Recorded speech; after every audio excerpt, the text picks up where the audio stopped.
بسم الله الرحمن الرحيم الحمد لله رب العالمين الحمد لله الذي خلق السماوات والأرض وجعل الظلمات والنور ثم الذين كفروا بربهم يعدلون نحمده تعالى ونستعينه ونستغفره ونعوذ بالله من شرور أنفسنا ومن سيئات أعمالنا من يهده الله فلا مضل له ومن يضلل فلا هادي له أشهد أن لا إله إلا الله وحده لا شريك له وأشهد أن محمدا عبده ورسوله اللهم صل على محمد وعلى آل محمد كما صليت على آل إبراهيم وبارك اللهم على محمد وعلى آل محمد كما باركت على آل إبراهيم في العالمين إنك حميد مجيد ورضي اللهم عن الخلفاء الراشدين والصحابة أجمعين ومن تبعهم بإحسان إلى يوم الدين ما بعد السلام عليكم ورحمة الله وبركاته mes sœurs, mes frères de la grande famille.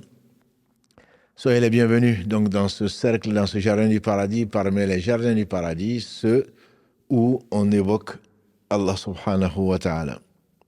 Nous le louons, le premier qui n'a pas de début. Nous le louons, le dernier qui n'a pas de début. Le parfum dans ses naissances, dans ses noms et attributs, dans tous ses actes qui oscillent d'une part entre sa générosité, sa bonté, sa miséricorde, et d'autre part sa justice qui, elle, est basée sur son omniscience et sur sa sagesse. Nous revenons vers lui repentant, le miséricordieux par essence, par excellence. Demandons protection contre les conséquences de nos péchés et lui seul en sait le nombre. Et les tendances de l'âme, et l'âme ordonne certainement le mal, hormis celle à qui Allah fait miséricorde. Celui qui Allah guide, nul ne saurait l'égarer. Celui qui est privé de sa guidée, nul ne saurait lui montrer le droit chemin. J'atteste donc qu'il est Allah, en dehors duquel il n'y a point d'être d'adoration, digne d'adoration. J'atteste de la véracité et de l'exemplarité de la prophétie de Mohammed ibn Abdullah, celui qui Allah a envoyé comme miséricorde pour les univers. Qu'Allah bénisse ce prophète, sa famille, ses compagnons et tous ceux qui les auront suivis dans le droit chemin et nous fassent l'honneur d'en faire partie. Bienvenue donc dans ce live du mercredi, la médecine des cœurs. Et très certainement, nous souffrons tous de maladies, notamment de maladies du cœur.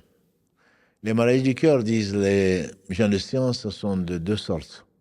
Des maladies d'ambiguïté, des shubuhat, basées sur le manque de science, basées sur l'ignorance, que Satan insuffle les waswas qui te font douter de la véracité de la parole d'Allah subhanahu wa ta'ala et de celle qu'il a confiée à son prophète sallallahu alayhi wa sallam, de la vérité. Ça c'est les maladies donc d'ambiguïté et les maladies des passions, qui sont l'attirance vers ce que Allah subhanahu wa ta'ala déteste.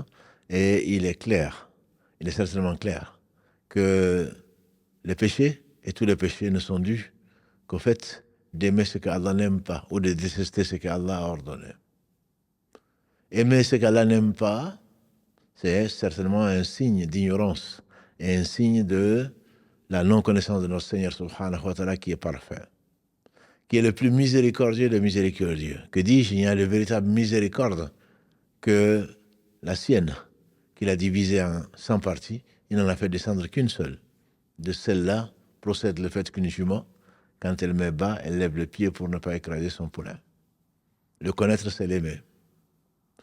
Le connaître, c'est l'aimer. Ibn Qayyim, quand il fasse miséricorde, il disait qu'il y a eu beaucoup de prétentieux. Nous aimons Allah. Nous aimons Allah.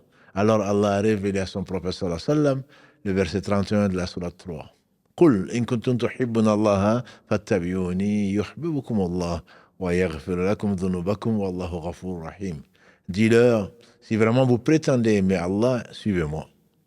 Suivez le guide. Allah vous aimera et vous pardonnera vos péchés. Allah est celui qui pardonne. C'est le miséricordieux, c'est celui qui pardonne. En effet, l'important n'est pas d'aimer Allah. Combien d'amoureux sont malheureux parce que celle qu'ils aiment ou celui qu'elles aiment ne les aiment pas. Que dire alors de Allah subhanahu wa ta'ala, qui, quand il aime, la personne devient comblée. La personne devient aimée dans les cieux comme sur la terre.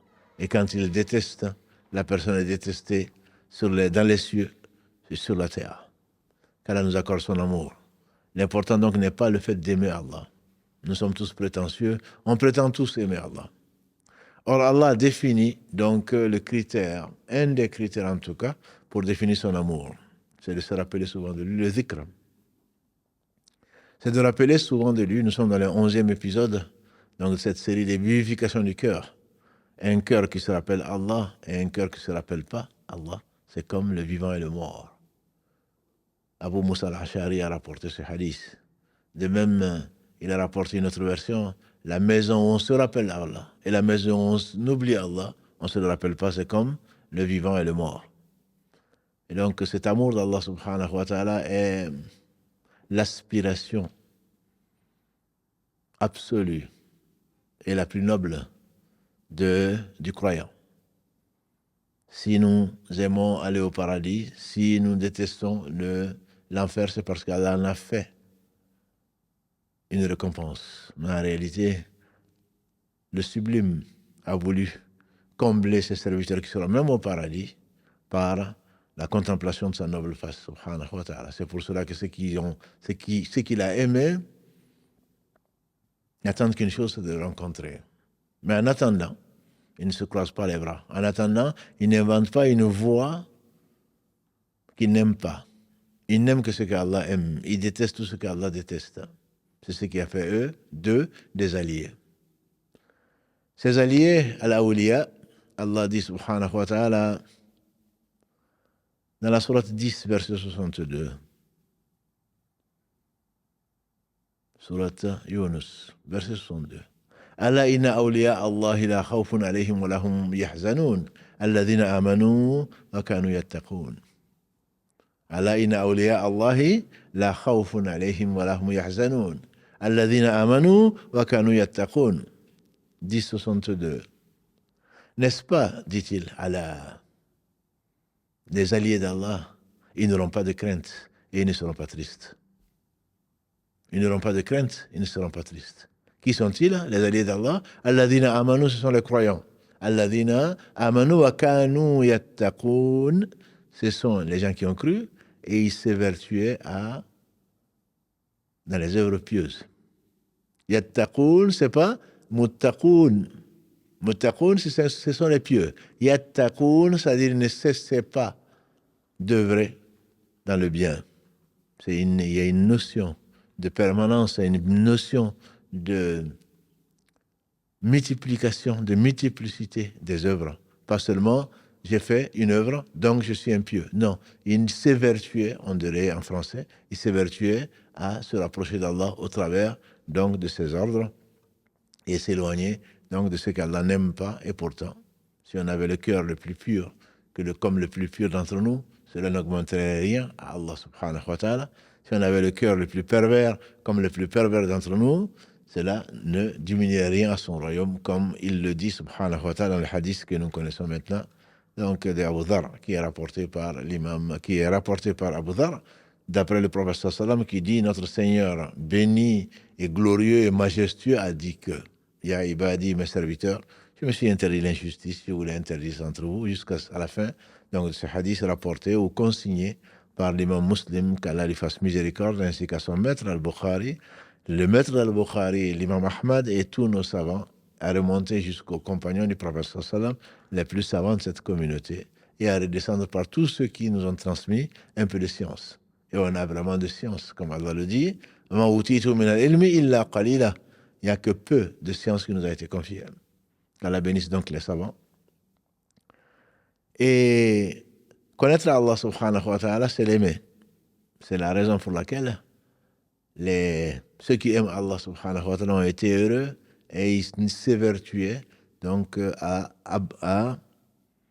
obéir à Allah subhanahu wa ta'ala, à s'éloigner de ce qu'Allah n'aime pas. Or, si rien ne peut lui nuire, si rien ne peut lui apporter quoi que ce soit, la logique nous amène à dire que si Allah interdit une chose, c'est parce que ça nuit à son serviteur qu'il a aimé. Et si Allah a ordonné une chose, c'est parce que c'est une chose sans laquelle le serviteur ne saurait réaliser ce pourquoi il est dans ce bas monde, à savoir l'adorer, sans rien lui associer. C'est la raison pour laquelle la science, elle passe avant l'œuvre, comme l'imam al-Bukhari, qui fasse miséricorde, le met entre autres comme tête donc de chapitre de son authentique. Inna awliya Allah la khawfun alayhim wa lahum yahzanun. Les alliés d'Allah, qui sont-ils? Allah dit dans le hadith rapporté par Abu Huraira, d'après le prophète sallallahu alayhi wa sallam, consigné dans l'authentique del Bukhari. Allah dit, subhanahu wa ta'ala, dans ce hadith secret, dans ce hadith qudsi, dans ce saint hadith, il dit, je déclare la guerre à celui qui se fait l'ennemi de l'un de mes alliés. Et il dit alors, mon serviteur ne se rapproche de moi par rien que je préfère, si c'est plus que le fait de faire ce que je lui ai ordonné. Et il ne cesse pas de se rapprocher de moi jusqu'à ce que je l'aime, par le fait de s'imposer les œuvres surrogatoires. Et quand je l'aime, je deviens la vue par laquelle il voit, lui par laquelle il entend, les pieds par lesquels il marche, les mains par lesquelles il saisit. Quand il me sollicite, je réponds. Quand il me demande, je lui accorde. Et dans une version de ce hadith Qudsi, le hadith est rapporté par les imams Al-Hakim, qu'Allah lui fasse miséricorde, Ibn Majah, et également Al-Bayhaqi, qu'Allah lui fasse miséricorde. C'est un hadith qui est authentique. Allah dit donc, mon serviteur ne se rapproche de moi. C'est que c'est Allah qui rapproche le serviteur au travers de quoi? Au travers du dhikr. Il dit, Adhkuruni, adhkurukum, washkuruli, wala takfurun. Dans la sourate Al-Baqarah, verset 152, Allah dit, rappelez-vous de moi, souvenez-vous de moi, je vous évoquerai, puisqu'Allah n'oublie pas. Remerciez-moi et ne soyez pas ingrats. Souvenez-vous de moi. Et il dit, subhanahu wa ta'ala, dans ce qui a été rapporté dans les deux authentiques, Al-Bukhari et Muslim, quand mon serviteur se rappelle, m'évoque en lui-même, je l'évoque en moi-même. Et quand il m'évoque dans une assemblée comme celle d'une live, par exemple, on dira, une assemblée, puisque vous êtes notre famille, vous êtes une assemblée, même si elle est virtuelle, Allah l'évoque dans une assemblée meilleure. Quand mon serviteur dit Allah subhanahu wa ta'ala, quand mon serviteur il affirme, se rapproche de moi d'un enfant, je me rapproche de lui d'une coudée. Et quand il se rapproche de moi d'une coudée, je me rapproche encore plus, de 2 coudées on dirait. Et quand il vient vers moi en marchant, je viens vers lui plus rapidement, on dira. Parce que c'est mot à mot, c'est en courant. Et donc, ceci prouve quoi? Ceci prouve que être allié d'Allah subhanahu wa ta'ala, les conditions, mais ce sont des conditions qui également exigent donc de faire des efforts. Quand mon serviteur dit Allah subhanahu wa ta'ala, m'évoque, il ne fait pas partie des insouciants, des indifférents, des oublieux, comme il y en a beaucoup dans ce bas monde. Parce qu'ils n'ont de ce bas monde qu'une partie de la vie, une partie des biens éphémères. Et qu'est-ce que c'est que ce bas monde par rapport à l'au-delà? Qu'est-ce que c'est que ce bas monde par rapport à l'au-delà? Le prophète alayhi salatu salam nous a indiqué que c'est que ce bas monde quand il a comparé à s'il valait le poids de l'aile des moustiques, il n'en aurait pas fait profiter un seul instant un non-croyant. Hadith rapporté par l'imam At-Tirmidhi. Il a dit également qu'Allah le bénisse, et il ne parlait pas de lui-même. Qu'est-ce que c'est que ce bas monde? Pas plus que quelqu'un qui trempe son doigt dans une mer et en ressort, qu'il voit la quantité d'eau qu'il peut emporter. Hadith rapporté par l'imam Tirmidhi, également Ibn Majah. Il a dit dans ce qui a été consigné dans l'imam Muslim, d'après Jabir ibn Abdillah, ce bas monde ne vaut pas plus que un chevreau mort aux oreilles coupées. Et bien d'autres hadiths. Et Allah l'affirme, notamment dans le verset 20 de la sourate 57, « I'alamu annama al-hayatu ad-dunya la'ibun wa lahwun wa zinatun wa tafakhurun baynakum wa takathurun fil amwali wal awlad » jusqu'à la fin du verset 20. Et Allah subhanahu wa ta'ala nous dit donc, sachez que cette vie, la'ibun, c'est juste un jeu, amusement, compétition entre vous, entre les enfants et les biens, entre vous. Afil akhirati azabun shadid wa maghfiratun min Allah wa ridwan. Dans l'au-delà, il y aura certainement un châtiment terrible, qu'Allah nous en préserve. Et un pardon de notre Seigneur subhanahu wa ta'ala.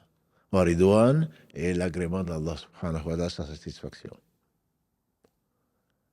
Ce bas monde a été comparé, comme il a été comparé, par celui qui l'a créé, qui est Allah subhanahu wa ta'ala, a une eau qui descend donc sur cette terre. Et ensuite, de cette eau, Allah fait revivre une terre morte. Tu as des plantes, tu as ce qui pousse, tu as des arbres fruitiers, et ensuite ça devient de la paille desséchée. Comme Allah le dit, entre autres, dans la sourate 18, verset 45. وَاضْرِبْ لَهُمْ مَثَلَ الْحَيَاةِ الدُّنْيَا كَمَاءٍ أَنزَلْنَاهُ مِنَ السَّمَاءِ. Et bien d'autres. Celui qui a créé, celui qui sait. أَلَا يَعْلَمُ مَنْ خَلَقَ وَهُوَ اللَّطِيفُ الْخَبِيرُ. Est-ce qu'il va ignorer celui qui l'a créé? Comme il nous le rappelle souvent dans ce que vous lisez, j'espère, tous les soirs, ou récitez tous les soirs, la sourate 67, Al-Mulk, verset 14. أَلَا يَعْلَمُ مَنْ خَلَقَ وَهُوَ اللَّطِيفُ الْخَبِيرُ. C'est lui le subtil, le bien informé. Al-Khabir. Allah nous décrit ce bas monde. Pourquoi? Parce que celui qui connaît ce bas monde, certainement, n'aura qu'une peu d'importance, ne lui donnera que peu d'importance. D'après Sahal,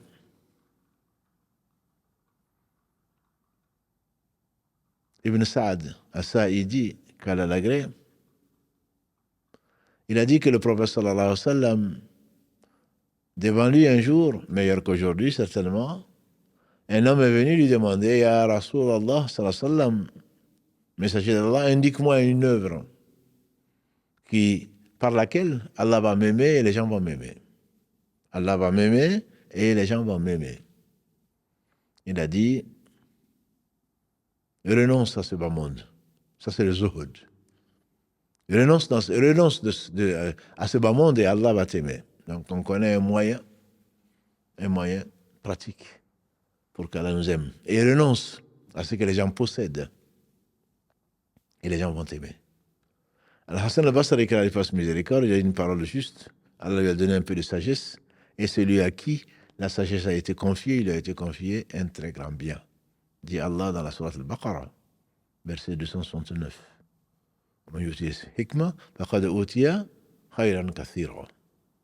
Quand la sagesse a été donnée à quelqu'un, il a été donné un très grand bien.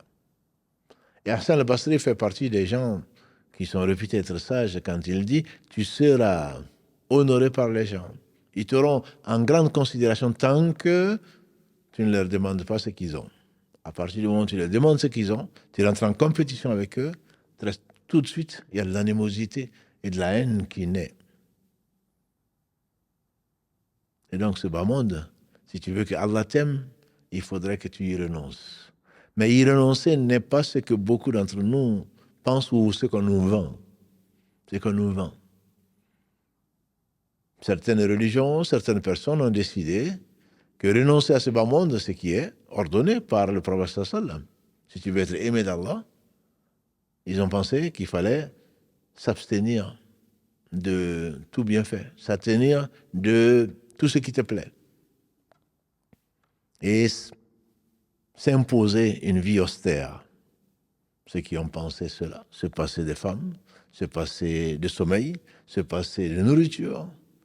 On sait ce qu'ils sont devenus. 3 hommes sont venus trouver les femmes du prophète sallam en lui demandant qu'est-ce qu'il fait. En s'informant, on imagine pour l'imiter. Ben non. Ils ont dit, il est marié. Il y a des jours où il mange, il y a des jours où il jeûne, et il dort une partie de la nuit, et il se réveille pour prier une autre partie. Ils ont dit, oui, mais ça c'est lui. Allah, dans la sourate 48, dit effectivement qu'il lui a pardonné les péchés, les erreurs passées et à venir. Quant à nous, quant à moi, dit l'un d'autre, l'un des trois, moi je ne vais plus dormir la nuit. Je vais veiller en prière. Un second qui dit, quant à moi, je ne vais pas me marier. Je vais rester célibataire. Et un troisième qui dit, moi je ne vais plus manger de la journée. Je vais jeûner tous les jours. Quand il est revenu trouver à sa maison, quand il est revenu trouver ses femmes, il a demandé qu'est-ce que des gens m'ont-ils absenté, porté absent. Ils ont dit oui. Elles ont dit oui. Il dit, et alors, il leur a raconté. Il a dit, moi je suis celui qui craint le plus Allah. C'est celui qui le connaît le plus. Je mange et je jeûne. Je dors, je me réveille pour prier. Et je suis marié. Celui qui s'éloigne de ma sunna, ma façon d'être, n'est pas des nôtres. Ça ne veut pas dire qu'il n'est pas musulman, ça veut dire qu'il s'est égaré. Comme un âne de son dortoir, il s'est égaré. Parce que le guide est là. Wa ma arsalnaka illa rahmatan lil alamin, lui dit Allah.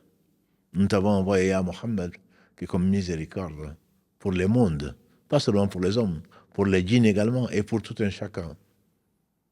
Donc penser, laisser le guide de côté et vouloir s'en sortir tout seul, c'est inventer une religion. N'as-tu pas entendu Allah dire dans le verset 31 de la sourate 3, dis-leur ya Mohammed, si vous prétendez aimer Allah, suivez-moi, Allah vous aimera. Donc l'ascétisme n'est pas une nouvelle voie pour se priver de ceci et de cela. Le plus grand ascète, c'est Mohammed sallallahu alayhi wa sallam. Il priait jusqu'à ce que ses pieds étaient enflés. Il jeûnait des jours suivants sans rompre, au point que ses compagnons ont voulu l'imiter. Il a dit non, moi, Allah, il me donne à manger, il me donne à boire. Ne le faites pas. Et il était le plus courageux des hommes, le plus bienveillant, le plus généreux. Et donc ce n'est pas l'ascétisme, ce n'est pas ce que tu penses. Le zuhud, c'est ce qu'on te vend dans des livres en disant voilà la voie, que l'on l'appelle soufisme, qu'on l'appelle ce qu'on veut. La voie est celle de Inna khayra hadi hadiyu Muhammad sallallahu alayhi wa sallam. Dans le discours qu'il faisait souvent en début de prêche, Inna asdaq al-hadith kitabullah. Le livre le plus véridique, c'est le livre d'Allah. Inna khayra hadi hadiyu Muhammad sallallahu alayhi wa sallam. Et la meilleure des guidées, c'est celle de Muhammad sallallahu alayhi wa sallam.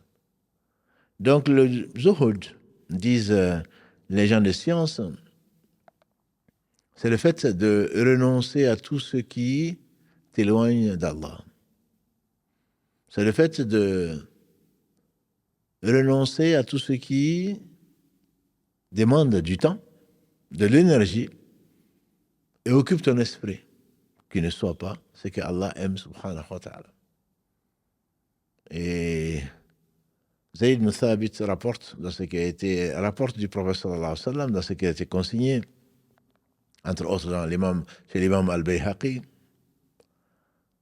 Ibn Hibban aussi ont rapporté ce hadith. Le prophète sallallahu alayhi wa sallam a dit, celui dont la préoccupation est ce bas monde, Allah écarte ou multiplie ses objectifs. La pauvreté se lie entre ses yeux et il n'aura de ce bas monde que ce qu'Allah a décrété pour lui, pas plus. 50 000 ans avant qu'il n'ait créé les cieux et la terre. Celui dont l'objectif est l'au-delà, Allah lui concentre, lui unifie son objectif. La richesse, Allah le met dans son cœur. Et le monde, ce bas monde, vient à lui. Parce qu'il a divorcé ce bas monde. Il ne regarde, il ne dépense d'énergie, de temps. Il n'est préoccupé que par l'au-delà. Certains de sa rencontre avec celui qui sait tout. Le miséricordieux, certes, mais celui au châtiment terrible. Certains anciens disent que l'ascète, c'est celui qui pense souvent à la mort et qui la voit imminente. Parce que ça peut arriver d'un moment à l'autre. Quant à nous autres, on a tendance à remettre à demain en pensant, en espérant. Sur quoi? Sur ce bas monde. D'autres, comme l'imam Sufyan ibn Uyayna, qu'Allah fasse miséricorde, contemporain et réputé comme imam de l'imam Malik, qu'Allah fasse tous miséricorde,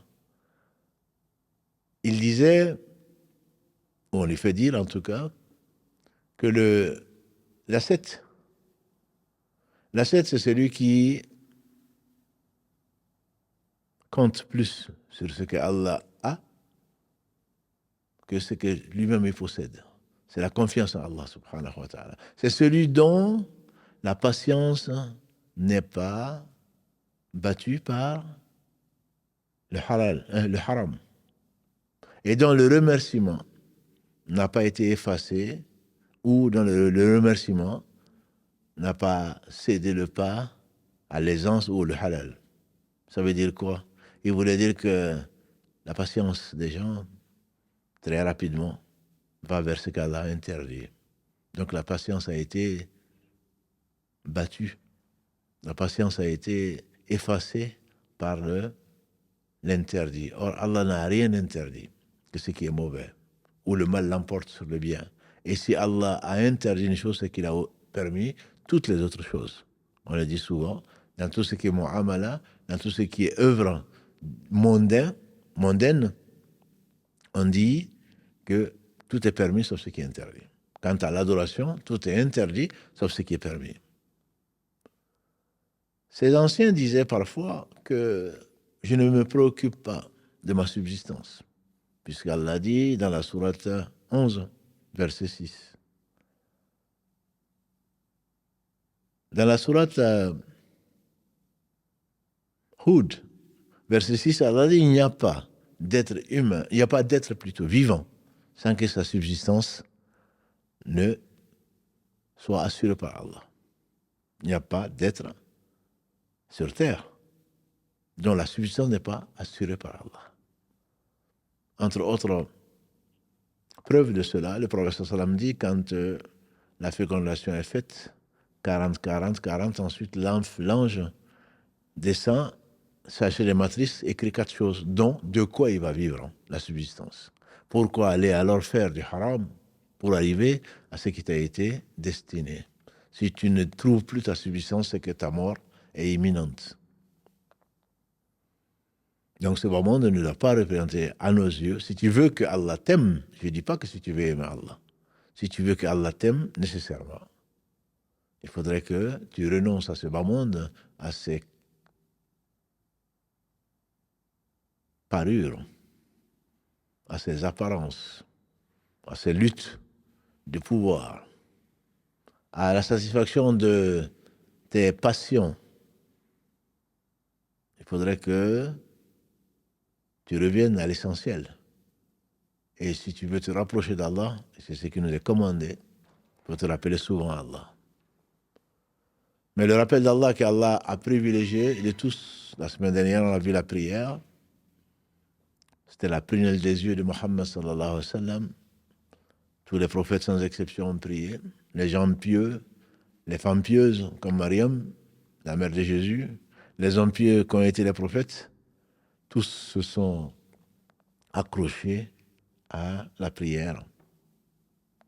Aux jeunes, ils se sont accrochés à la zakat. Tous se sont soumis à Allah subhanahu wa ta'ala parce que c'est ce qu'Allah a prescrit pour qu'on se rapproche de lui. Mon serviteur ne se rapproche de moi par rien de plus préférable que parce que je lui ai ordonné. Ce que je lui ai ordonné, bien sûr, c'est la prière, c'est les piliers, c'est le jeûne, c'est donner la part du pauvre, c'est ne pas mentir, ne pas tricher, ne pas voler, avoir le meilleur comportement, les plus proches du prophète sallallahu alayhi wa sallam au jour du jugement dernier, ceux qui ont le meilleur comportement. Ceux qui sont les plus aimés d'Allah subhanahu wa ta'ala, c'est ceux qui ont le meilleur comportement. C'est une obligation. Allah a interdit l'injustice, comme on l'a vu. Donc l'injustice, c'est de prendre le droit de qui que ce soit. Souvent, on remplit les mosquées, on jeûne pendant le mois de Ramadan et le comportement est exécrable.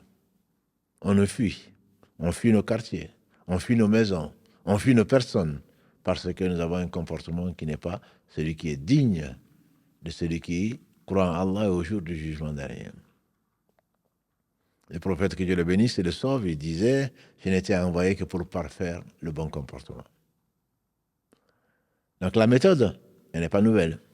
C'est avec science. Comment tu vas adorer Allah comme tu veux. Allah a révélé ce qu'il a révélé sur un homme, sur des hommes, culminant par le Coran, sur Muhammad sallallahu alayhi wa sallam, pour dire ce qu'il aime et ce qu'il n'aime pas. Tu ne peux pas aimer et détester ce qu'Allah aime. Tu ne peux pas aimer et ne pas aimer ce qu'Allah aime. Les alliés d'Allah, Allah les définit, c'est commence par la croyance. Allahu waliyyu alladhina amanu. Verset 257 de la sourate Al-Baqarah, juste après, séparé de Ayatul Kursi par un seul verset. Allahu waliyyu ladina amanu. Allah est l'allié des croyants. Yukhrijuhum min adh-dhulumati ila an-nur. Il a fait sortir des ténèbres, qui sont au pluriel, bien sûr, vers la lumière. La lumière de quoi? Sa lumière, la lumière de l'islam. Inna dina inda Allahi al-islam. Quant aux autres, walladhina kafaru awliya'uhum at-taghut. Quant à ceux qui ne croient pas, leurs alliés, ce sont les fausses divinités auxquelles ils s'accrochent, qu'ils prennent pour divinités, alors qu'en réalité, ce ne sont que des créatures et leurs passions et les idoles et je ne sais quoi d'autre, qui ne peuvent rien leur apporter, ni en bien, même s'ils le pensent, ni en mal, même s'ils le redoutent. C'est avant tout les croyants.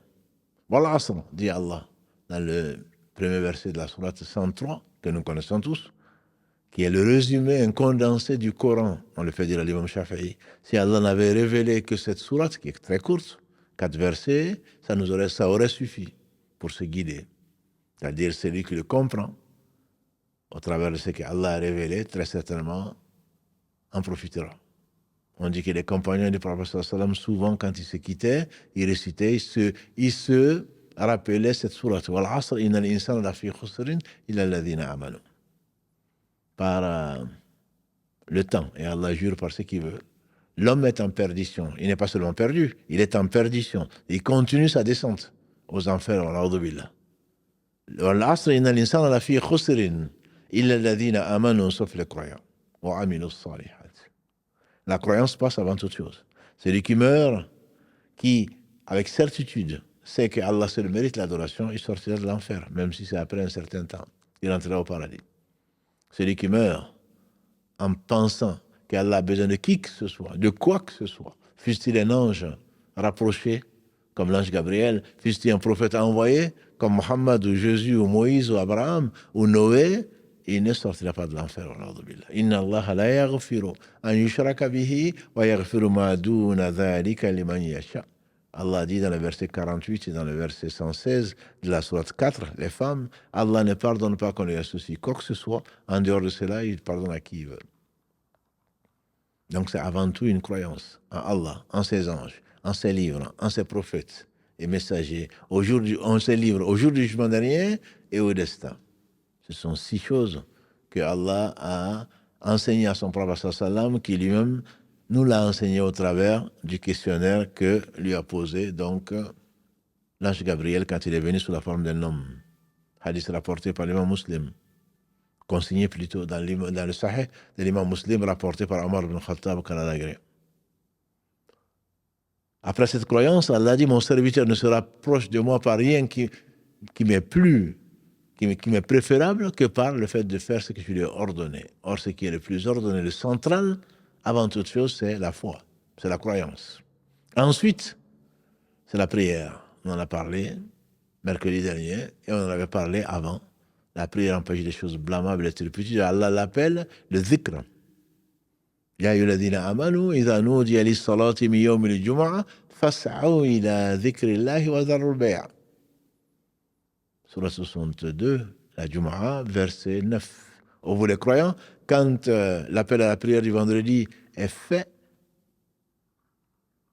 précipitez-vous. Fas'au ila dhikrillah, vers le rappel d'Allah. Il dit dans le verset 14 de la sourate 20, Taha, aqimis salah li dhikri. Il dit à Moussa, une fois qu'il a rencontré, il a choisi comme messager, il lui a dit, et célèbre la prière pour te rappeler de moi. En effet, si on pouvait prier 50 fois par jour, ce serait mieux pour nous. Parce que la prière empêche des choses blâmables et des turpitudes. Mais le rappel d'Allah qui y est certainement encore plus grand.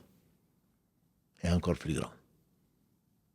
Allah nous a ordonné la zakat, qui est une obligation pour celui, pas pour tous. Alors que la prière, quand on ne peut pas prier debout, on doit prier assis. Quand on ne peut pas prier assis, on doit prier couché. Et quand on ne peut pas prier couché, on prie mentalement. Tant qu'il y a la conscience, on doit prier.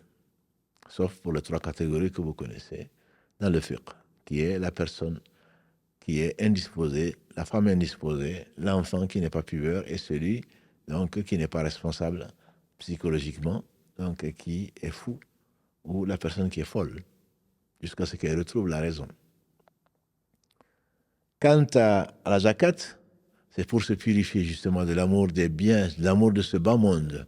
Et Allah impose à ceux qu'il a favorisés dans ce bas monde, et pas forcément parce qu'il les aime, puisque la majorité des habitants du paradis sont des pauvres, qui ne sont pas imposables. Ceux qui sont imposables, c'est ceux qui ont ramassé, qui ont amassé un certain nombre, que ce soit des bestiaux, que ce soit de l'argent, que ce soit de l'or.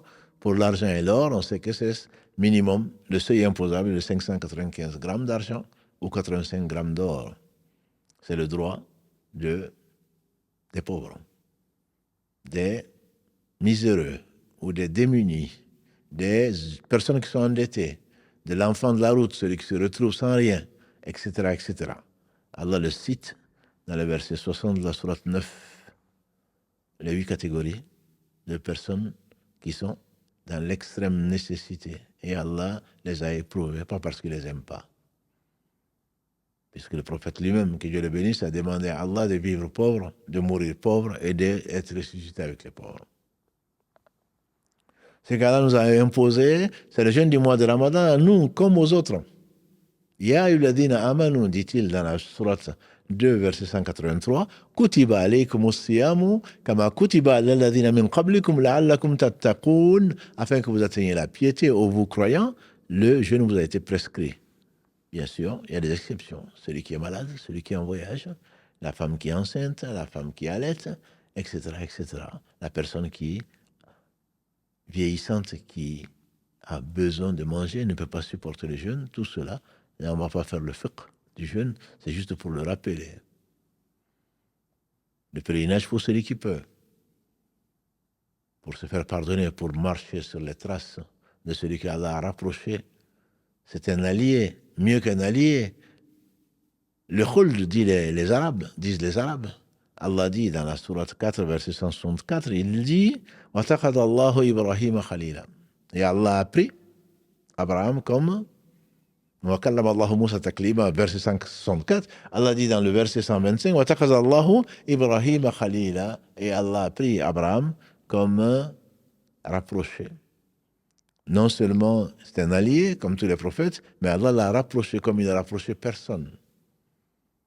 Sauf Mohammed, qu'Allah le bénisse, qui disait « Allah m'a pris comme Khalil, comme rapproché. » C'est le summum de l'amour, au travers de ce qu'il a fait subir, au travers de la purification de son cœur, au travers de l'amour qu'il a mis dans son cœur, de son Seigneur subhanahu wa ta'ala et son obéissance, quel qu'en soit le prix. Il a prouvé, c'est le père des musulmans. Et vous avez certainement dans Ibrahim, un exemple pour celui qui croit en Allah au jour du jugement dernier. Comme vous l'avez également dans Muhammad sallallahu alayhi wa sallam, comme Allah nous l'incite, Allah nous le dit, Allah nous l'affirme, Allah nous ordonne dans le Coran à maintes reprises, notamment dans la sourate 33 concernant Muhammad sallallahu alayhi wa sallam, après Ibrahim, et donc le verset 20. Allah subhanahu wa ta'ala donc a fait des obligations qui sont des piliers sans lesquels la maison islam ne tient pas. Il nous a ordonné, Inna Allah ya'muru bil adli wal ihsan, Allah a ordonné l'équité en toutes choses, de même que l'excellence en toutes choses. Et il a ordonné de nourrir les pauvres, les proches, etc., etc. Tout ceci fait partie des choses qui sont obligatoires. Et c'est par là que l'on se rapproche le plus d'Allah. Et on ne peut se rapprocher d'Allah que parce qu'Allah nous rapproche. On a dit avec science, avec sincérité et avec invocation. Iyyaka na'budu wa iyyaka nasta'in. La science, c'est qu'on sait qu'Allah est le Seigneur de la création, qu'il est miséricordieux, on connaît ses noms et attributs, on a médité dessus et on a utilisé ses noms et attributs pour l'appeler. Et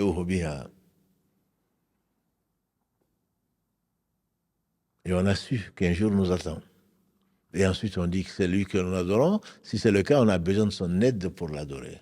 On a besoin de son aide pour lui obéir. On a besoin de son aide pour nous éloigner de l'interdit. La hawla wa la quwwata illa billah. Celui qui oublie cela, certainement, il est entre son toupet et il l'a laissé à Shaitan.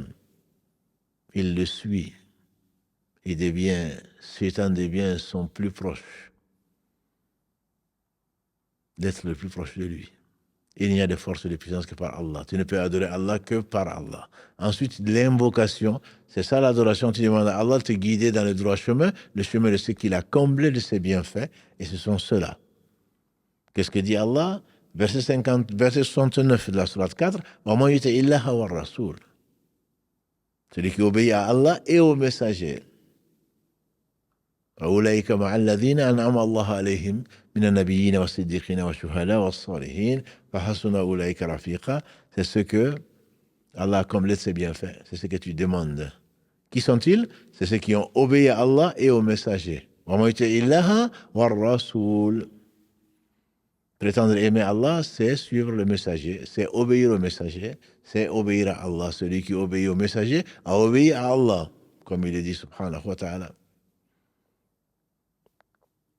Dans la même sourate 4. Et donc l'obéissance à Allah subhanahu wa ta'ala, l'éloignement de la désobéissance est ce qui te rapprochera le plus d'Allah. Ce n'est pas de la théorie, ce n'est pas un vœu. Tamanni, j'espère, je pense que Allah est miséricordieux, donc je vais lui désobéir. Je fais ce qu'Allah n'aime pas. Et je ne fais pas ce qu'Allah aime. Et je prétends être un allié d'Allah. Ça, ce sont des alliés de Shaitan.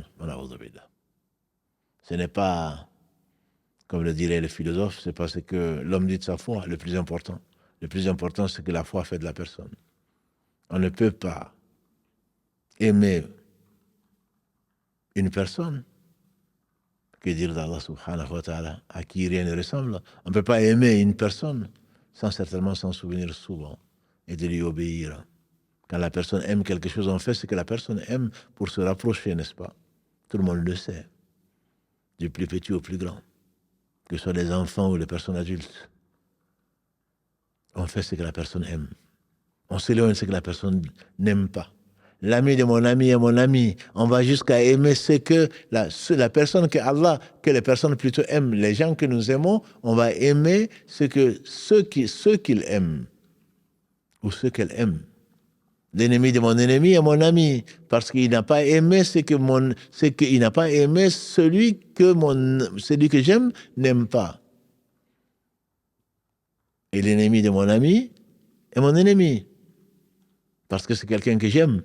Et toi, tu en es l'ennemi. Et Allah déclare la guerre à celui qui se fait l'ennemi de l'un de ses amis, l'un de ses alliés.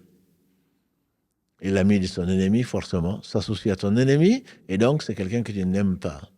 Tel est celui qui obéit à Allah et celui qui lui désobéit. Le temps est court pour continuer dans ce hadith, pour arriver à l'amour d'Allah, qui doit être l'ultime aspiration et absolue de tout croyant. Il dit, mon serviteur ne cessera pas en s'imposant des choses jusqu'à ce que je l'aime, en s'imposant lui-même des choses. Donc les croyants sont tous des alliés d'Allah. Mais qui est allié, le minimum, c'est d'observer ce que Allah subhanahu wa ta'ala a ordonné pour ton bien. Et Allah se passe de tout. Et de t'éloigner de ce qu'Allah a interdit pour ton bien, parce que rien ne lui nuit, subhanahu wa ta'ala. Et ensuite, tu ne cesses pas de te rapprocher d'Allah parce que tu t'es imposé. Nawafil, ce que tu fais, tatawan, ce que tu fais, tu t'imposes. Pourquoi? Parce que, dit Ibn Rajab, quand il fasse miséricorde, ou d'autres savants de la communauté réputés et respectés pour ce qu'Allah a confié, quand on veut aller chez un roi, quand on aime quelqu'un, on lui donne d'autres choses que ce qui est strictement nécessaire. On lui apporte des cadeaux et Allah se passe de tout.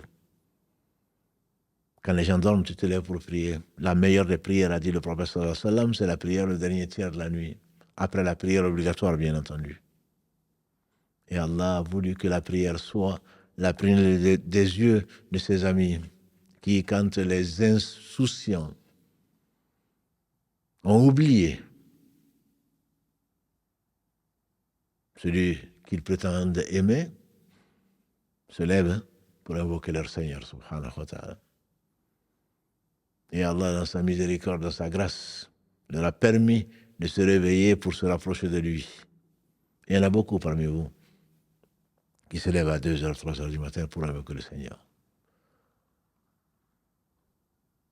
Mais le résultat, il est quoi? C'est que ceci doit se refléter dans le comportement. Ils ont déjà fait au moins ce qui est obligatoire. Parce que rien ne sert de se réveiller à 2h, 3h du matin parce que tu as un examen, parce que tu veux avoir une épouse pieuse, parce que tu veux te marier avec un époux pieux, parce que tu as ceci et cela, tu cherches un travail, et qu'ensuite, tu ne fasses pas la prière à l'heure, et c'est possible à la mosquée si tu peux, et que tu rates les prières, et que tu triches, et que tu voles, et que tu vives de haram. Commence par ce qu'Allah a imposé. C'est dans cet ordre-là. Parmi les prières qu'il a aimées, subhanahu wa ta'ala, par lesquelles tu vas te rapprocher d'Allah, il y a ce qu'on appelle les rawatib. Et il y en a beaucoup, et vous les connaissez. On a fait même des vidéos dessus. Ce sont les 2 prières qui précèdent celle du matin. Le fajr, si on peut l'appeler ainsi, si on appelle l'obligatoire le subh. Au sunnat le fajr, si on appelle le fajr l'obligation. Que le prophète sallam ne ratait pas, et qui est mieux que tout ce sur quoi le soleil se lève, et qui faisait même pendant qu'il était en voyage. Le fajr et le witr, ce sont les 2 prières qu'il faisait pendant le voyage, parmi les prières qui sont des nawafil, qui ne sont pas obligatoires. 2 raka'a avant le dahr, 2 raka'a après le dahr. Ça, c'est dans la version d'Ibn Omar, radiallahu ta'ala anhuma, qui parle de 10 raka'a parmi les rawatib. Dans celle de Aïcha, notre mère, elle dit 4 raka'a avant le dahr et 2 raka'a après le dahr. Mais quand on dit avant, c'est après l'entrée de l'heure. Je tiens à le préciser parce que souvent, j'ai des questions dessus. Avant, c'est-à-dire avant que le dahr ne rentre. Non. Quand on dit avant le dahr, c'est avant le prier après l'adhan et avant l'iqama. Après l'appel que l'heure de la prière est rentrée, mais que la prière n'est pas encore imminente, en groupe en particulier. Notre mère, Habiba, qu'Allah l'agrée, elle dit, le prophète sallam a dit, celui qui prie 4 raka avant le dahr, 4 raka après le dahr, après la prière de midi, Allah a interdit son corps au feu, que le feu le brûle. Même si lui priait 4 et 2. 4 avant, 2 après. Mais son corps, bien entendu, Allah l'a interdit au feu. Et tout ce que nous faisons remontera jusqu'à lui les bénéfices, parce que c'est lui qui nous l'a enseigné grâce à Allah, ce qu'Allah lui a enseigné. Donc 4 rakas avant le dahr, 2 rakas après le dahr. C'est ce qu'on fait partie de la watib, mais tu peux également en faire 4 ans. 2 rakas après le maghrib et 2 rakas après l'isha. Parmi les choses qui sont mustahabbat, parmi les prières qui sont conseillées, il y a les rawatib, c'est ce qu'il faisait, sallallahu alayhi wa sallam, au point que, même quand une délégation l'avait empêché, parce que sa visite a été longue, l'a empêché de les faire avant le dahr, quand il s'est consacré à convertir les gens ou à les informer sur l'islam, ou à recevoir des délégations, que le dahr, l'adhan du dahr a été prononcé, et qu'il n'a pas eu le temps, lui, de le faire avant le dahr, il le faisait même après l'asr. Ça, c'est permis, bien qu'il est déconseillé, fortement déconseillé, si ce ne sont ces prières qu'on s'est rendues obligatoires, de prier après l'asr. Ce qu'on appelle les mustahabbat, c'est ceux qui sont aimés ou recommandés, c'est ce que le prophète sallam a commenté. Il a commenté en disant, il y a ceci et cela comme faveur, mais lui-même ne le faisait pas régulièrement. Alors que les rawatib, c'est ce qu'il faisait tout le temps, sallallahu alayhi wa sallam. Et ne me demandez pas comment c'était beau, comment c'était long. Parmi les mustahabbat, ce qui est conseillé, c'est la salat duha. Depuis que le soleil s'est bien levé, minimum 30 minutes après le lever du soleil, jusqu'à avant le zénith, avant le dahr. 2 raka'a, comme l'a dit Abu Dhar, de même qu'Abu Huraira, qu'Allah a agréé tous les compagnons du prophète sallam, dans ce qui a été consigné dans les authentiques d'Al-Bukhari et Muslim. Mon ami, le prophète sallam, m'a recommandé 3 choses. 2 raka'a du Doha en font partie. 3 jours par mois de jeûner et de faire le witr avant de dormir. Et quant à... On ne parle pas de l'Aïd, qui est une obligation pour la vie le plus pertinent. Y compris les femmes qui sont disposées, il les a invitées à y participer. Et d'autres rak'a, d'autres prières quand on le souhaite. Quant au jeûne après le ramadan, le meilleur jeûne, a dit le prophète sallam, le meilleur jeûne après le ramadan, c'est le jeûne du premier mois de l'année qui est Muharram. Mais lui-même jeûnait lundi et jeudi, les jours où nos œuvres seront présentées à Allah, et celui qui jeûne un seul jour pour la noble face d'Allah subhanahu wa ta'ala, il éloigne sa face de l'enfer de la distance de 70 années de marche. 3 millions de kilomètres, ça a été estimé.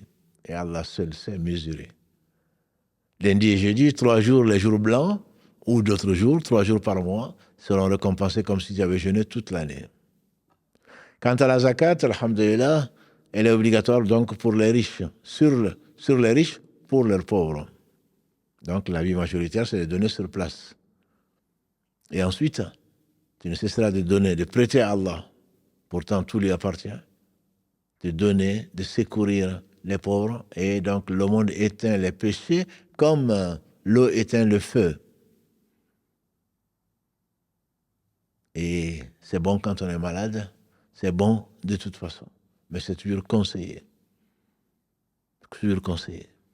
Et bien d'autres œuvres, au point que le sourire, a dit le prophète sallam à l'un de tes frères, c'est une sadaqa. Aider quelqu'un sur sa monture, c'est une sadaqa. Subhanallah sadaqa, alhamdulillah sadaqa, la ilaha illallah sadaqa.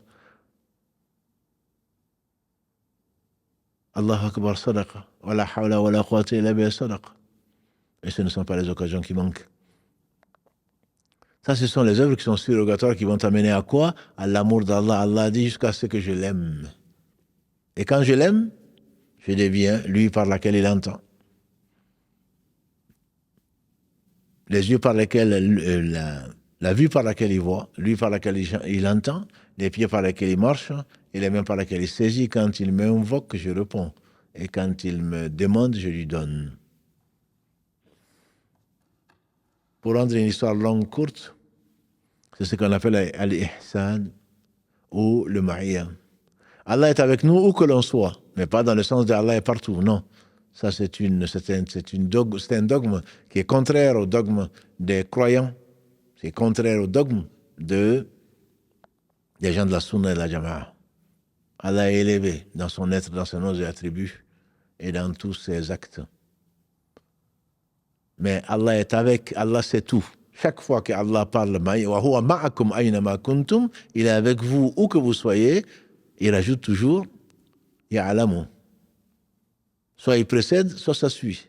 Allah dit par exemple, هو الذي خلق السماوات والأرض في 6 أيام ثم استوى على العرش يعلم ما يلج في الأرض وما يخرج منها وما ينزل من السماء وما يعرج فيها وهو معكم أينما كنتم. Dans le premier verset de la sourate 57, Al-Hadid. Il sait ce qui rentre dans la terre, ce qui en sort, ce qui monte dans le ciel, ce qui en descend. Il est avec vous où que vous soyez, c'est-à-dire que sa science est parfaite, c'est par sa science. Ça, c'est ma'iyya am, comme disent les savants, le fait que Allah sait absolument tout. Donc, il est le compagnon de tout un chacun, que tu le veuilles ou pas. Allah est plus proche de nous que la veine jugulaire. Celle-là. Allah est plus proche de toi que ta veine jugulaire. Allah sait absolument. Il sait la trahison, comme il le dit, subhanahu wa ta'ala, des yeux, le clin d'œil ou le regard furtif que tu fais vers l'interdit. Donc, ce qui t'a interdit, Allah le sait. Allah sait le subconscient. Ce à quoi même tu ne penses, tu n'es pas conscient d'y penser. Allah sait tout. Mais ici, je deviens lui par laquelle il entend, c'est que je me souviens d'Allah. Allah m'inspire parce qu'il m'a rapproché. Je suis devenu son allié. Ma priorité et la compagnie que je recherche, celle d'Allah, c'est ce qu'on appelle ma'iyya khas. C'est-à-dire, c'est la compagnie d'Allah qu'il réserve à ses alliés, c'est-à-dire les croyants. Quand tu vois, comme l'a dit le prophète sallam, quand l'ange Gabriel lui a demandé, et qu'est-ce que l'ihsan? Il a dit al-ihsan, c'est que tu adores Allah comme si tu le voyais. Et si tu ne le vois pas, lui, il te voit. Donc, dans l'islam, celui qui atteste qu'Allah seul mérite l'adoration, que Muhammad est son messager est musulman. Celui qui sincèrement adore Allah subhanahu wa ta'ala est croyant. Mais celui qui adore Allah ne cesse de se souvenir d'Allah par tous les moyens qu'il a voulu, subhanahu wa ta'ala, parce qu'il est faible, l'homme, et qu'il l'oublie, peut le toucher, mais celui qui se rappelle le plus Allah, ce sont les meilleurs. Et à ce moment-là, disent les savants, ils n'ont plus de volonté. Leur volonté, c'est celle d'Allah. Allah aime, ils aiment. Allah déteste, ils détestent. Quand ils voient une chose, ils la voient, ils le visent. C'est comme si ils adorent Allah comme s'ils voyaient Allah, c'est-à-dire de façon parfaite. Tous les bienfaisants, Allah, il les aime. Allah dit dans le verset 134 de la Sourate 3, après nous avoir invités de concourir, de se précipiter vers le paradis plus vaste que les cieux et la terre. Après, il a dit dans le verset 134, Wallahu yuhibbul muhsinin. Allah aime les bienfaisants. La bienfaisance, c'est le fait d'adorer Allah comme si tu le voyais. Car si tu ne le vois pas, lui te voit. Les savants disent que la bienfaisance, c'est 2 degrés. Le premier degré, c'est que tu es soumis, tu n'as plus de volonté. Il suffit que Allah, ça c'est les véridiques. Les prophètes et les véridiques. Si Allah dit une chose, il l'accepte sans... Il n'y a rien dans le cœur qui vienne s'interposer parce qu'ils vivent de l'amour d'Allah subhanahu wa ta'ala. Ils vivent du souvenir d'Allah subhanahu wa ta'ala. Quand ils parlent d'Allah. Tu n'as pas souvent entendu les mères qui viennent d'accoucher ou que les mères, quand elles parlent des enfants, comme elles en parlent. De ce que tu aimes, tu ne fais qu'en parler, tu n'es même pas conscient. Ils parlent d'Allah. Ils ordonnent ce qu'Allah ordonne, mais avec sagesse, avec bienveillance. Mais c'est l'un des piliers de la société musulmane. Allah décrit les croyants, avant même de dire qu'ils font la salat, etc.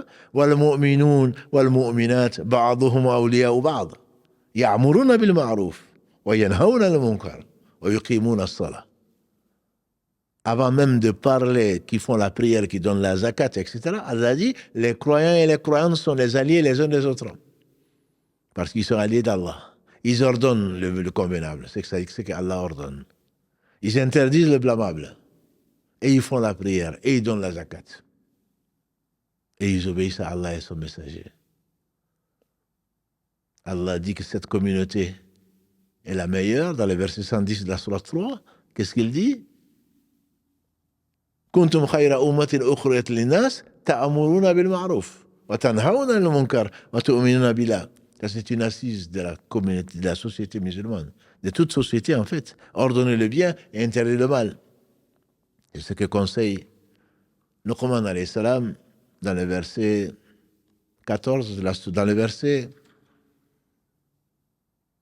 de la sourate 31, la sourate Luqman.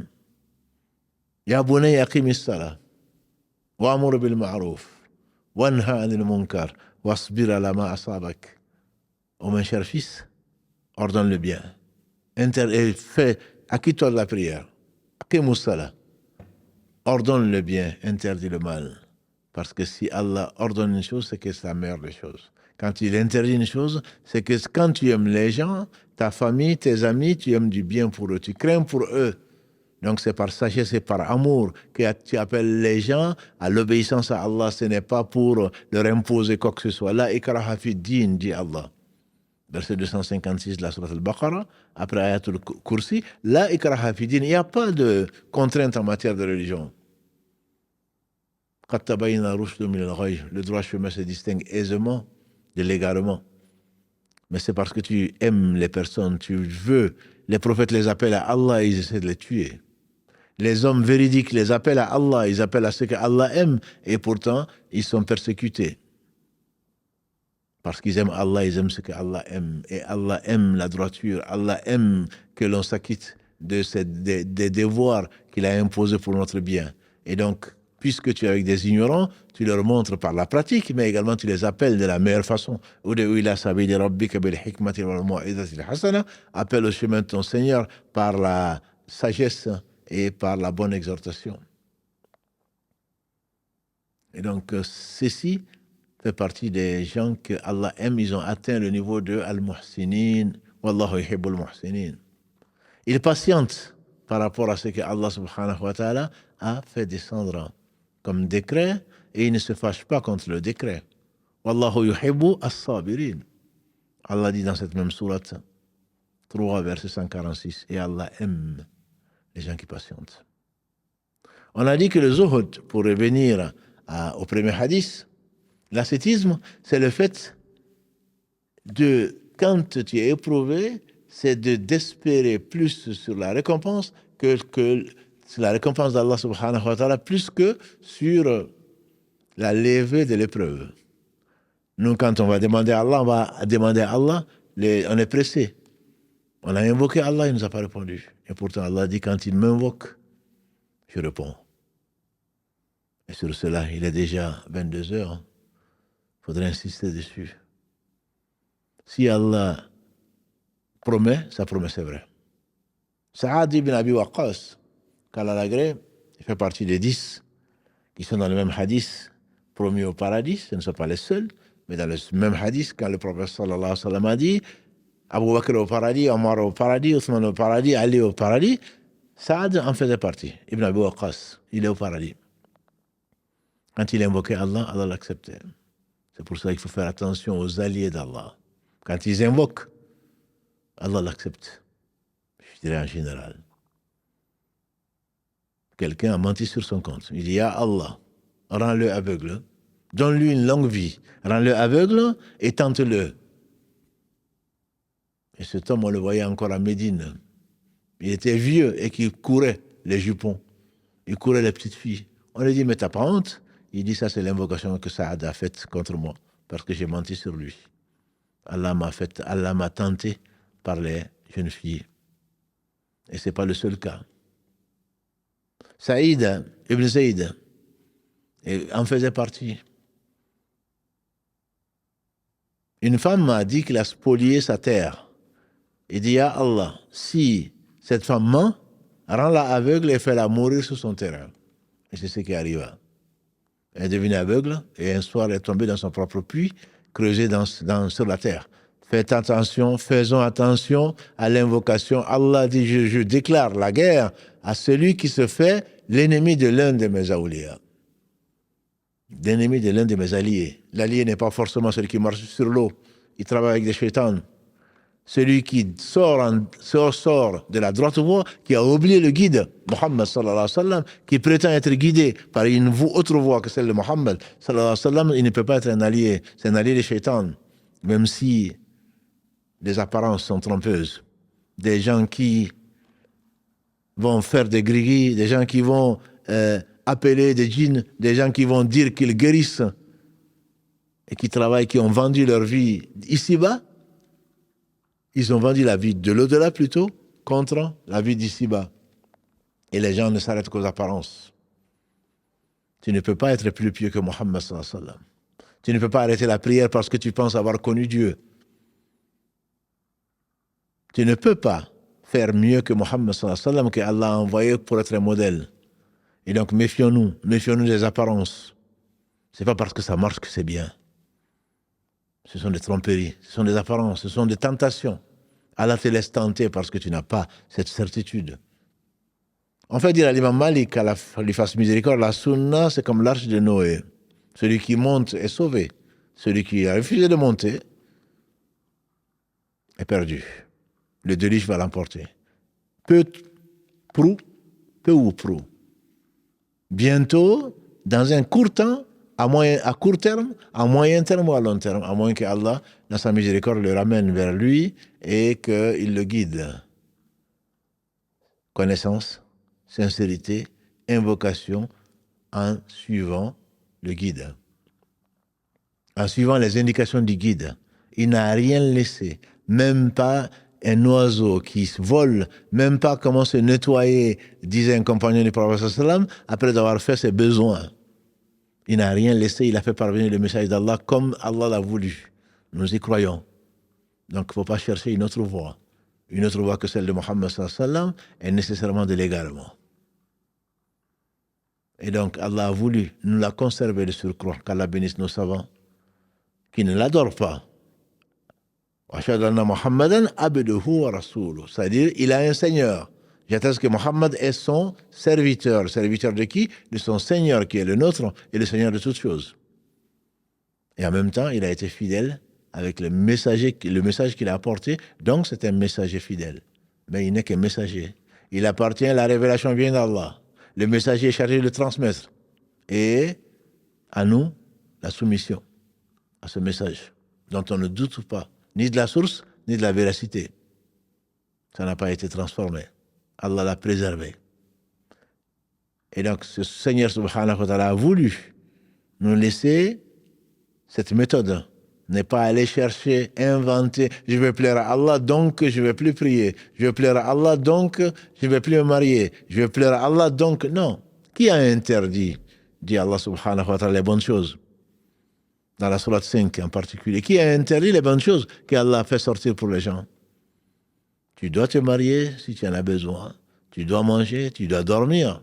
Parce que tu es faible, tu as été créé comme ça, et ton équilibre dépend de cela. Mais en même temps, il ne faudrait pas que ce bas monde soit ton occupation, soit ta préoccupation plutôt. Il faudrait que le bas monde soit un tremplin pour te rapprocher d'Allah subhanahu wa ta'ala, pour qu'il te rapproche. Celui qui a ce cadeau, parce que c'est Allah qui rapproche. Pour que tu puisses aimer Allah, il faut qu'Allah t'aime. Parce que Allah t'a aimé, Allah te permet de l'aimer. Combien ne l'aiment pas parce qu'ils ne le connaissent pas? Ce ne sont pas les yeux qui sont aveugles, dit Allah dans le verset 46 de la sourate 22. Mais ce sont les cœurs qui sont dans les poitrines. Et donc Allah subhanahu wa ta'ala a donné cet amour aux gens qu'il a rapprochés au travers de quoi? Au travers de son obéissance. Entre Allah et ses serviteurs, il n'y a pas d'autre lien que l'obéissance à Allah subhanahu wa ta'ala. Il n'y a pas d'autre lien. Qui va amener à quoi? À son amour. Ce n'est pas l'inverse. J'aime Allah, donc je vais me passer de son obéissance. J'aime Allah, donc je ne vais pas, je vais faire le contraire de ce qu'il aime. J'aime Allah et je fais ce qui me plaît. Je suis mes passions. Il n'y a pas de péché qui n'est pas dû à la méconnaissance d'Allah, à l'ignorance. Il n'y a pas de péché dans ce bas monde qui n'est pas dû à l'amour de ce bas monde. Tout péché que nous faisons est dû au fait qu'on a préféré ce que nos passions nous dictent par rapport à ce que Allah aime. Et c'est la raison pour laquelle les prophètes sont restés prophètes, c'est qu'Allah a purifié leur cœur, qui est devenu transparent. On parle de la vivification du cœur. Tu ne peux le faire que grâce à Allah, et là, Inch'Allah, Allah va te rapprocher. Au travers de quoi? De son obéissance, de ce qu'il a ordonné.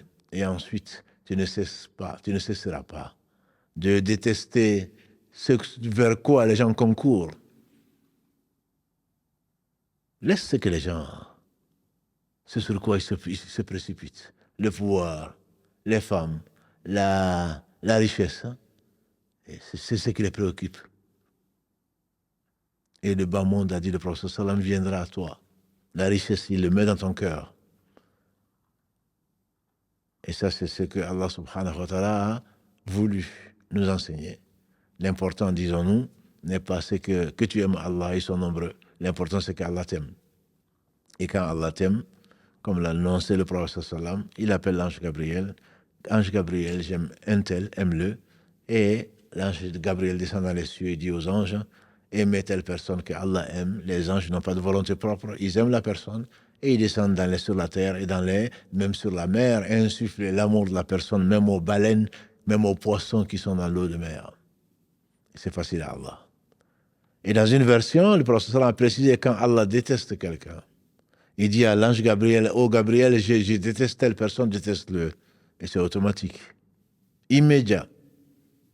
Gabriel descend dans les cieux en disant aux anges, détestez telle personne. Allah la déteste. Et c'est immédiat. À effet immédiat. Et ensuite, les anges descendent sur la terre, ils mettent la détestation de la personne dans le cœur des créatures d'Allah. C'est Allah qui a tout créé sans besoin. Tu te courbes, tu veux faire plaire, tu veux plaire plutôt aux gens contre l'agrément d'Allah, le prophète sallallahu alayhi wa sallam a dit celui qui recherche l'agrément d'Allah. Même contre l'agrément des gens, Allah lui accorde son agrément, il accorde l'agrément des gens. Par contre, ils sont nombreux. Celui qui recherche l'agrément d'autre que Allah, il n'aura ni l'agrément d'Allah, même pas l'agrément des gens dont il cherche l'agrément. Ça, c'est la sunna d'Allah, subhanahu wa ta'ala, le miséricordieux. On ne peut que nous associer, nous soumettre à ce Seigneur qui a tout créé, de qui chante pureté tout ce qui est dans les cieux, tout ce qui est sur la terre, même si on ne comprend pas. Leur chant de glorification et de louange. Il est loué sur la terre, loué sous la terre, loué entre les cieux et la terre, et loué dans les cieux. Et sa louange suffit, est bien plus grande, et on ne saurait jamais le louer comme il se doit. Qu'Allah bénisse Mohammed, sa famille, ses compagnons, tous ceux qui les auront suivis dans le droit chemin et nous fassent l'honneur d'en faire partie. Qu'Allah nous aime, qu'Allah nous fasse aimer les gens qu'il a aimés, et qu'Allah nous accorde la faveur d'aimer les œuvres qui nous rapprochent de son amour.